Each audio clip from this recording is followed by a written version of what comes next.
hassle. Ayan po, nahirapan po yung isang kasama namin. Malakas ang motor pero di ko lang alam yung rider medyo mahina. Ayan, bumaba sila Aris at si Ray para tulungan. Ayun, hindi niya may ahon, sobrang ahon yan, siguro mga 80 degrees yan. Nandito na kami sa ibabaw ng bundok ngayon. Ayan, kung medyo makikita nyo lang, medyo pagpagi lang, maraming bahay sa baba. Bundok kami ngayon. Lamig dito, yan, puro pag yan.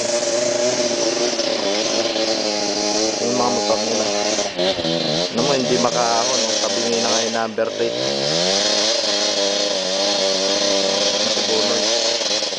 Bonoy na taga-Pete. Tabingin na. Lahat na tapalodo, number plate, tabingin na. Umusok. Nakikita nyo, hindi pag yan, usok yan. Pero dito, pag. Pero yan. Sobrang ahon yan. Sobrang taas, sobrang tarik. Nagugumulong yung gulong niya. At mga tumulong. Pahinga. Pahinga. Ano to? Napagod yung mga tumulong.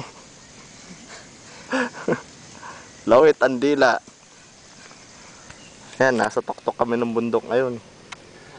Pag yan, gubat. Ang mga bayabas. Eto, bangin. Pag naswak ka dyan, nabangin ka, ibig sabihin. Patay ka.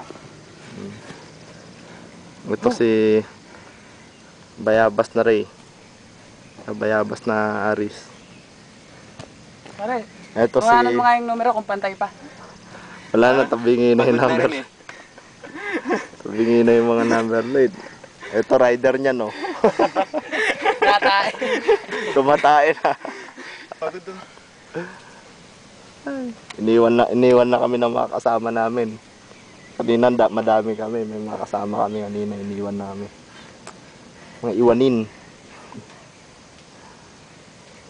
Ayaw pa mo na. Ay, ulanin mo.